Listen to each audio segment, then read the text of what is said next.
짧게 말씀드리겠습니다. 세 가지만 말씀드리겠습니다. 모세가 보니까 장성한 후에 한 번은 여기 11절입니다. 형제들에게 나가서 그들이 고되게 노동하는 것을 보더니라고 하는 말이 있는데, 이 본다는 말이 조금 가볍게 번역되어 있습니다. 굉장히 사실 무거운 말입니다. 이게 거의 정찰을 했다 하는 수준의 그런 말입니다. 그러니까 모세가 그 어머니 요게벳의 그 교육을 3년 정도 받고 이렇게 바로의 딸의 그 공주의 아들로 들어간 것이 효과가 나타나는 겁니다. 늘 그런 민족 의식이 있는 겁니다. 그리고 민족이 처한 현실 문제에 대해서 의식이 있어서 그냥 나가보는 게 아니라 마음 먹고 정찰하는 마음으로 나가봤습니다. 어떤 일이 벌어지냐면, 어떤 애굽 사람이 한 히브리 사람 곧 자기 형제를 치는 것을 본지라. 여기에도 자기 형제라고 얘기하고 있습니다. 그냥 히브리 사람 하나를 괴롭히는 게 아니라 형제를 괴롭히고 있는 모습을 모세가 본 것입니다. 이렇게 봐도 모세가 굉장히 지금 히브리 사람이라고 하는 자의식이 굉장히 분명히 형성되어 있구나 하는 것을 볼 수 있습니다. 문제는 12절입니다. 좌우를 살펴 사람이 없음을 보고라고 얘기했는데, 이 번역도 조금 힘이 너무 빠진 번역입니다. 제가 이렇게 설교를 준비하다가 저도 처음 알게 된 것이고, 이걸 어떻게 설명해야 될지 잘 모르겠는데, 이 말씀을 볼 때 저도 정말 어린 시절부터 지금까지 어떻게 생각을 했냐면, 모세가 사람을 때려 죽이려고 좌우를 살펴봤다. 들킬까 안 들킬까. 그게 안 맞습니다. 저 뒤에 보면 탈로 되었다 이런 말을 하는 걸 보니까 이게 안 맞아요. 사람이 보는가 안 보는가를 살펴봤다는 얘기가 아니더라고요. 이 말이 무슨 말이냐면, 지금 모세는 도움을 찾고 있는 겁니다. 이 민족 문제, 이 현실 문제, 이 어려운 문제, 내가 이집트의 공주 아들이지만 해결할 수 없는 이 너무나 큰 문제, 너무 심각한 문제, 밑도 끝도 없는 문제, 아무리 갖다가 메워도 밑빠진 독마냥 계속 빠지는 이 문제를 도대체 누가 풀 것이며, 누가 어떻게 할 것이며, 누가 여기로 올 것이며, 누가 이 문제 안으로 들어올 것인가, 그거를 살펴봤다는 얘기입니다. 도움을 구했다는 얘기입니다. 그런데 도움이 있습니까 없습니까? 없습니다. 없어서 욱하는 마음에, 없으면 그만둬야 되는데 우리 왜 그런 거 있잖아요. 죽기 살기로 내가 누군데 하면서 욱하는 마음으로 한 게 바로 사람 때려 죽인 일이었습니다. 모세는 이집트 사람을 죽이고, 이집트 사람은 히브리 사람을 죽이고, 또 바로는 히브리 사람들을 죽이고, 나중에 하나님은 여기 친다, 사람을 친다 이런 말이 많이 나오는데, 출애굽기 전체에 맨 나중에 보면 하나님께서 이집트의 장자를 치시는 광경도 나오죠. 이 친다는 말이 그냥 한 대 때린다는 얘기가 아니라 죽인다는 소리입니다. 죽이게 된 것입니다. 모세가 어디서 흔들리냐? 좌우를 살펴봤는데, 이 문제의 근원을 살펴봤는데 굉장히 심각한 마음으로 이 문제를 도대체 어디서 누가 어떻게 풀 수 있지라고 봤는데 아무 도움이 없다 하는 이 처절한 속에서 일단 모세에게 큰 타격 하나가 주어집니다. 두 번째, 이건 아무것도 아닙니다. 13절, 이튿날 다시 나가니 두 히브리 사람이 서로 싸우는지라 그 잘못한 사람에게 이르되 내가 어찌하여 동포를 치느냐 하매, 이것도 보니까 잘못한 게 둘이 싸우고 있는 원인을 잘못한 사람, 지금 치고 있는 사람이 제공했다는 그런 뜻이 아니라, 원문을 조금 더 자세히 읽으면 어떤 뜻이 되냐면, 이 히브리 사람 둘이 서로 싸웠는데 힘이 좀 셌는지 아니면 빗맞았는지 한 사람이 한 사람을 쳐서 마치 모세가 전날 이집트 사람을 죽인 것처럼 쳐서 죽인 거예요. 그 쳐서 죽인 잘못을 지금 모세가 지적하고 있는데, 돌아온 말이 너무나도 끔찍한 말입니다. 그가 이르되 누가 너를 우리를 다스리는 자와 재판관으로 삼았느냐. 말이 안 되는 말이죠. 왜 말이 안 되는 말입니까? 지금 모세가 변복을 하고 나갔을까요? 모세가 벌거벗고 수영복 차림으로 나갔을까요? 아닙니다. 모세는 이집트 왕자의 복장을 하고 있습니다. 머리를 밀고 여기다가 금 사슬을 목걸이 같은 걸 두르고 팔찌를 끼고 홀과 그 지시봉 같은 것을 들고 여기를 나갔을 것입니다. 그러면 히브리 노예 주제에 이집트 왕자를 보면 이 사람이 우리를 다스리는 자고 이 사람이 우리의 재판관이구나 하고 알아야 합니까? 몰라야 합니까? 알아야 하죠. 알아야 하는데 몰라보는 겁니다.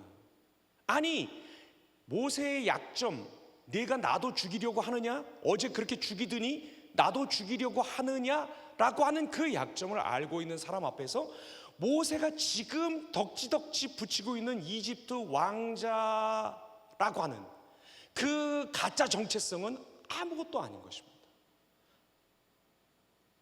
자기를 분명히 다스리는 재판관이고 다스리는 자고 재판관인데 아닙니다. 아니라고 부정당하고 있는 겁니다. 이집트 사람도 아니고 이집트 사람이 이집트 사람을 죽일 리가 없죠. 히브리 사람도 아니고 히브리 사람이라고 한다면 히브리 사람이 왜 이런 지적을 받아들이지 않겠습니까? 모세 아무것도 아닌 겁니다. 다스리는 자도 아니고 재판관도 아니고 이집트 사람도 아니고 히브리 사람도 아니고 언제까지 하나님이 모세를 히브리 백성들, 이스라엘 백성들, 그 언약의 백성들을 이끄는 지도자로 세워주시는 그날까지 모세는 아무것도 아니었습니다. 이 모세의 정체성,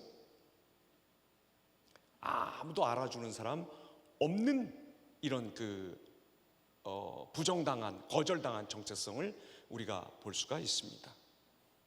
점입가경이라 그러나, 점입가경은 좋은 말이죠. 점점 들어갈수록 더 좋은 경치가, 아름다운 경치가 펼쳐진다니까. 이거는 뭡니까? 게링 월스 하는 건가? 더 나빠지는 거죠. 아주 점점 더 상황이 악화하는 거죠. 어디냐? 15절. 바로가 이 일을 듣고 모세를 죽이고자 하여 찾는지라. 아니, 사람 하나 죽였다고 왕자의 허물을 이렇게 부를까요? 사람 하나 죽인 거 아니죠. 사람 하나 죽일 수 있어요, 왕자니까. 근데 지금 뭐가 문제입니까? 모세가 누구라는 거예요. 모세가 내가 죽이라고 그렇게 얘기를 했는데 몇십 년 전에 안 죽이고 살아남아서, 보통 아빠들은 딸이 잘못을 하면 딸이 잘못했다고 믿는 아빠는 아무도 없어요. 딸이 친구를 잘못 만나서, 그때 딸이 사기를 당해서, 그때 그 남친 나쁜 놈을 만나서 이렇게 생각을 하죠. 저도 한번 그런 적이 있어요. 저는 시간이 없어서 동료 형제 간증처럼 얘기는 하지 않겠습니다. 궁금하신 분은 제 카톡으로 물어보시면 카톡 꺼놓을게요.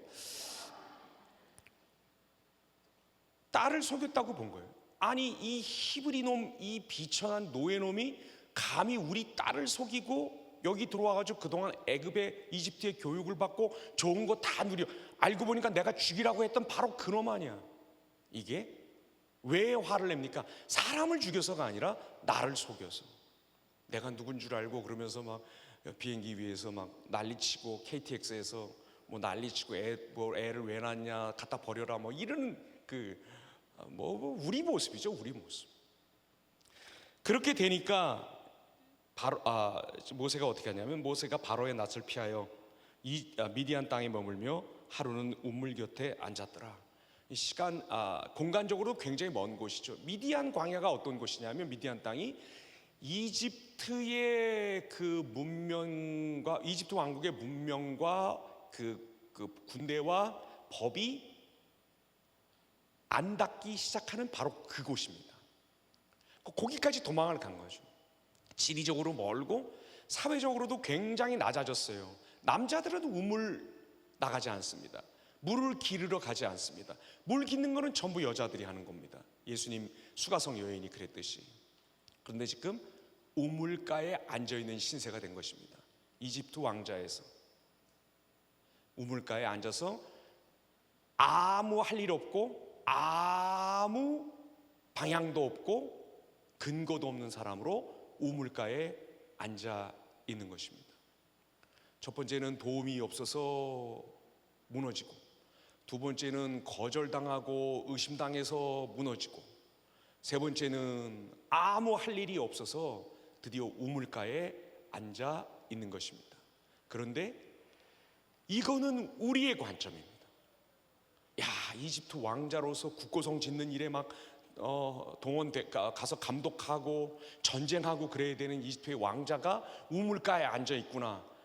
여러분, 우리가 우물가에 앉아 있을 때부터, 우리가 먼 이집트의 영향력으로부터 먼 곳에서 그것이 닿지 않는 광야에 나가 앉아 있을 때부터, 죄송한 말씀입니다만 여자들이나 하는 그 일밖에는 뭐 그런 소일거리밖에는 아무것도 없어서, 도무지 누가 자기에게 너는 누구라고 말해주는 사람이 없어서, 자기를 받아주고 자기를 돌봐주고 자기를 한 모둠에 넣어줄 그 무엇도 없어서 우물가에 앉는 순간부터 하나님이 일하십니다. 이 우물가가 어떤 우물가입니까?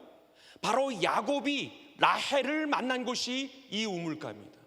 아브라함의 종이 리브가를 만난 곳이, 이삭의 그 처가 되는 사람을 얻기 위해서, 이삭의 아내를 얻기 위해서 찾아가서 바단 아람에서 만난 그 리브가를 만난 그곳이 바로 우물가였습니다.